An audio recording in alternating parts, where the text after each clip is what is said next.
Hello everybody, it's so lovely to see you again because it's time for another story. So I've got a great book today. It's called Message in a Bottle. The story is by Julie Ellis with illustrations by Susie Byrne. Have you ever heard of messages in bottles? Well, let's find out what kind of mystery this one has in store for us today. Chapter 1, A Find. It was freezing at the beach, but Emily didn't care. The beach had always been Patch's favourite place. He'd be chasing seagulls if he were here now, she thought. Why did he have to die? Angrily, Emily snatched up a stick of driftwood and threw it into the sand dunes. There was a loud ting as it hit something, which startled her. She went to investigate. The stick was lying beside a partly buried bottle, which Emily carefully uncovered. The bottle was dark green and it sparkled in the sunlight. It looked old-fashioned and mysterious. Emily lifted the bottle out of the sand and held it up to the sun. To her surprise, she saw there was something inside. Cool, she said to herself. A message in a bottle. She tried to pull the cork from the top of the bottle, but it was jammed tight. Maybe Mum will open it, she said. She slipped the bottle into her pocket and headed home. When she got home, Emily showed Mum the bottle. What a beautiful bottle, said Mum. It's the perfect bottle for a message from a stranger. Why would anyone put a message in a bottle? Asked Emily. What if no one ever found it? Long ago, sailors used to put messages in bottles and throw them into the sea, replied Mum. They were sending their thoughts to their families. It didn't matter if no one ever found the message.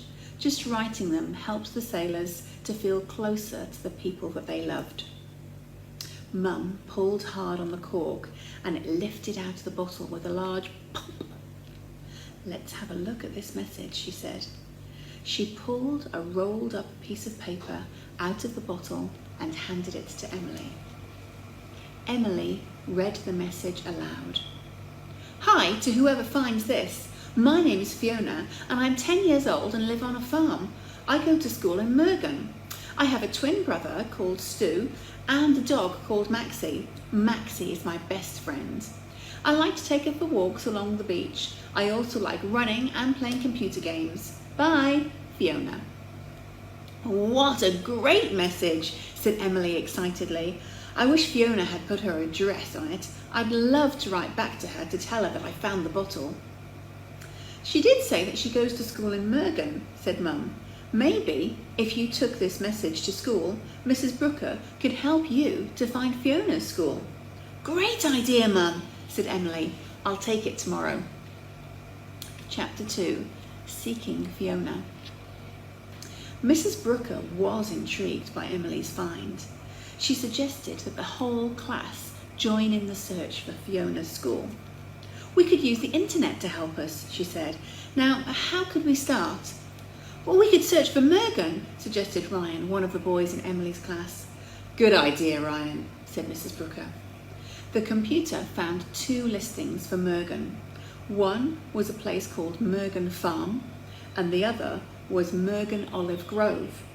But there was no mention of a school in Mergen. That's no use, said Ryan in a frustrated voice. We still don't know how to contact Fiona. Fiona lives on a farm, said Emily. I could email Mergen Farm to see if that's where she lives. I could also try Mergen Olive Grove to see if they could help. She typed out her email. Hello, I'm looking for a girl called Fiona who lives on a farm in Mergen. Do you know her? She is 10, she has a dog called Maxie and a brother called Stu. I found a message from her in a bottle and I want to write to her. Thank you, Emily. Then she sent it to the address that they had found on the internet. I hope this works, she thought. Later that day, Emily checked the emails. Would there be a response from Mergen Farm? There wasn't. Oh well, she thought, maybe tomorrow. Chapter 3, Message in a Bottle. As Emily walked home from school, she thought about Fiona's note. Fiona seemed like the perfect pen pal for Emily. She liked running and playing computer games, More importantly, she knew what it was like to have a dog for a best friend. Emily was sure that Fiona would understand how much she missed Patch. But what if she never found Fiona? She remembered that Mum had said about the sailors who sent messages in bottles. Just writing the letters had helped them feel closer to their families. Then she had an idea. Why don't I send Fiona a message in a bottle? She thought. I could tell her about Patch. Even if she never found the bottle, it would help me feel closer to her and Patch. Emily quickly ran home. She sat down at her desk and began to write. Dear Fiona, I found your message in a bottle on the beach near my house. She told Fiona about how sad she'd been when Patch had died, and she wrote happy memories of Patch which came flooding back. Their walks along the beach, how cute he'd been as a puppy, and the games they'd played together. When she'd finished, she rolled up the letter, poked it in the bottle, and sealed it with the cork. Then she headed back to the beach. When she got there, she ran to the water's edge and threw the bottle into the sea. A wave broke over the top of it, and it was gone. She sighed. She still hoped that she'd find the real Fiona, but sending her own message in a bottle was the next best thing. As she walked home, she imagined her bottle drifting across the ocean and wondered where it would end up. Chapter 4. Success. When Emily's class checked their emails the next day, there were 2 messages for Emily. With Miss Brooker and the rest of the class looking on, Emily opened the first email. It was from Mergen Farm. Dear Emily, I'm sorry, but there's no one here called Fiona. I hope you find her. Good luck, Mrs. Green. Emily was disappointed. Try the other one, Ryan suggested impatiently. Emily opened the email from Mergen Olive Grove. Dear Emily, hi, I'm Fiona. I have a twin brother called Stu and a dog called Maxie. I can't believe you found my message. I threw it into the sea months ago. After I'd thrown it, I realised that I hadn't included my address. I didn't think I'd ever get a reply. Where do you live? Is it near the beach? I love the beach. What school do you go to? I go to Riverside Primary School. How old are you? I'm 11 now. Do you have any pets? You already know about Maxie. She's the best dog in the world. Write back soon. We can be pen pals. Bye, from your message in a bottle friend, Fiona. Emily couldn't believe it. Her email had worked. She quickly wrote back, Hi Fiona, I'm glad I found you. Your message in the bottle was so cool. I live in Wellington, near the beach. I love the beach too. I go to Wellington Primary and I'm 11 years old. I used to have a dog called Patch, but he got hit by a car a few months ago and died. I really miss him. I used to take him for walks along the beach, just like you and Maxie. Mum told me that I could get a new dog, but I don't think I want to. It wouldn't be the same. Do you like living on a farm? Emily. Oh, I'm really pleased that you found Fiona, said Mrs. Brooker. Me too, said Emily. We're going to be pen pals. It would be cool to have an email pen pal, said Ryan. Maybe we could all write to Fiona. It might be a bit difficult for her to write back to you all, said Mrs. Brooker with a laugh, but it would be nice if you had your own pen pals. She thought for a minute, then said, What if I got in touch with Fiona's teacher? Now that we know the name of her school, it would be easy to find the phone number. Maybe we could arrange pen pals in Mergen for each of you. It would be a great way for you to learn about life in the country. That would be great, said Emily. The rest of the class agreed. Chapter 5, Pen Pals. A few days later, Emily received another email from Fiona. Hi Emily, isn't it great that we can email each other at school?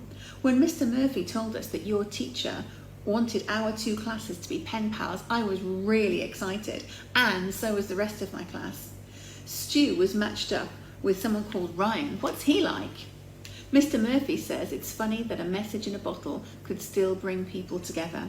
He said something about messages in bottles being a really old way for people to communicate and emails being really new, but I'm glad emails are faster than bottles. Living on a farm is great. We have sheep and olive trees. We also have some chooks and a horse called Barney. Stu and I have to do chores to help Mum and Dad. I like feeding the chooks the most. I was really sad when I read your email about Patch. You must have been so upset. I'd hate it if anything happened to Maxie. Dear Fiona, guess what? The local newspaper heard that I found a message in a bottle and they came to interview me. They even took a photo. I'll post you a copy of the paper when it comes out next week. Maxie sounds like a great dog. Can you send a picture of her? Emily. Hi, Emily. The newspaper arrived this morning. It's great. Now I know what you look like. I've attached a scanned photo of Maxie and me. It's one of my favourites. Fiona. Chapter 6. Great news. As the weeks passed, Emily, Fiona and their classmates emailed each other regularly. They all agreed that it was the best school project they'd ever done. Before long, Emily and Fiona were the best of friends. They told each other everything. Fiona told Emily all about life on the farm, and Emily told Fiona about life in the city. Emily told Fiona how much she missed Patch. It was nice to have someone who understood. She even told Fiona about the message in the bottle that she had sent Fiona. You'll probably never find it, she wrote, but I thought it would be fun to try. I included my email address just in case someone else finds it. One day, Emily got an exciting email from Fiona. Hi Emily, Mum and Dad said that I could invite you to stay with us for the holidays. You can sleep in my room if you don't mind sleeping in a fold-away bed. Please say you'll come. We can swim in the river and you can learn to ride Barney and you'll be able to meet Maxie at last. Fiona. Hi Fiona. Mum says I can come. She's going to ring you to make the arrangements. I can't wait. Emily. Hi Emily. I'm counting the days. Fiona. Chapter 7. A worrying time. Hi Emily. This will have to be a short email. We're taking Maxie to the vet. She's been very tired lately. Mum says she's probably a bit run down, but I can't help worrying. Fiona.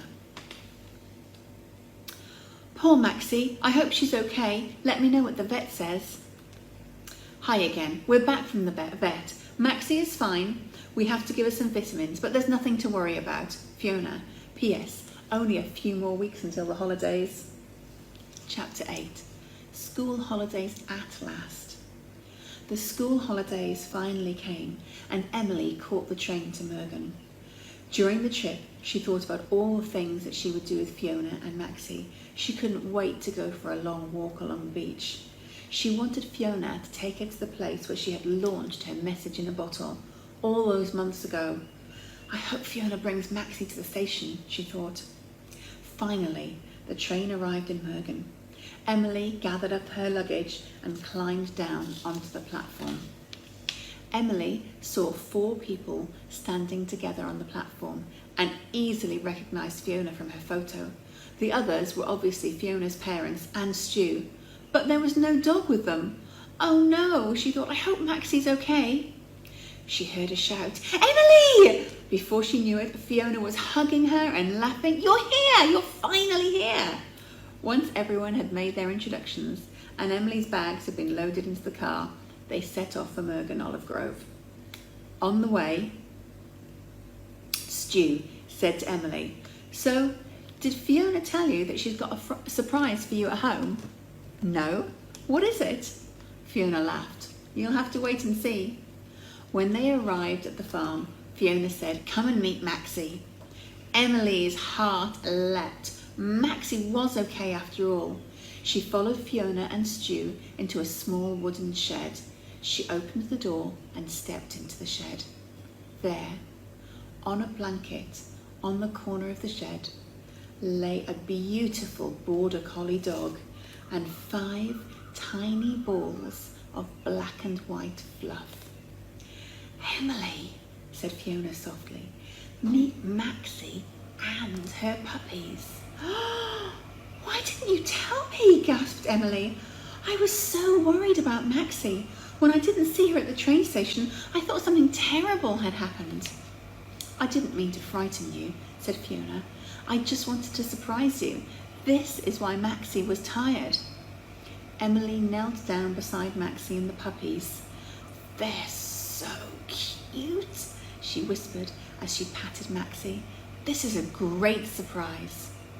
She nudged Fiona. Go on, he said. Ask her. Fiona hesitated. Well, she said to Emily, I know that you said that you weren't ready to have another dog, but would you like to have one of Maxie's puppies? Emily was speechless. Only if you want to, Fiona continued. My mum has already spoken to your mum about it, and she thinks it's a great idea. Emily looked at Maxie and the puppies. Another dog, she said quietly. She stroked one of the puppies gently. I'll always miss Patch, she said at last, but I would love to have one of Maxie's puppies. That's great, cried Fiona. They're not old enough to take away yet, but you could always come back next holidays to get it, or I could bring it to you. Which one are you going to choose? Stu asked. Emily looked at the squirmy, bright-eyed puppies. Gently, she picked up the smallest one and held it to her cheek. This one, she said softly. I'm going to call her Minnie. Epilogue. Dear Emily, my name is Tony and I'm 12 years old. I live in Christchurch. I found your message in a bottle when I was at the beach. I don't know anyone called Fiona, so I wouldn't be able to help you find her. Maybe we could be pen pals instead. I was sorry to hear about Patch. I'd love to have a dog, but we live in a small apartment and Mum says there isn't enough room. It was a good idea to put your email address on the message. Emails are much faster than bottles. Please reply soon. Your new friend, Tony. Oh, that was a great story. I really enjoyed that. Such a lovely story of friendship that developed between two people because they were writing to each other. I'm sure because they were doing it in school, they were remembering all of their e-safety rules as well. So I hope you enjoyed that, and we'll have another new story next week. Bye everyone.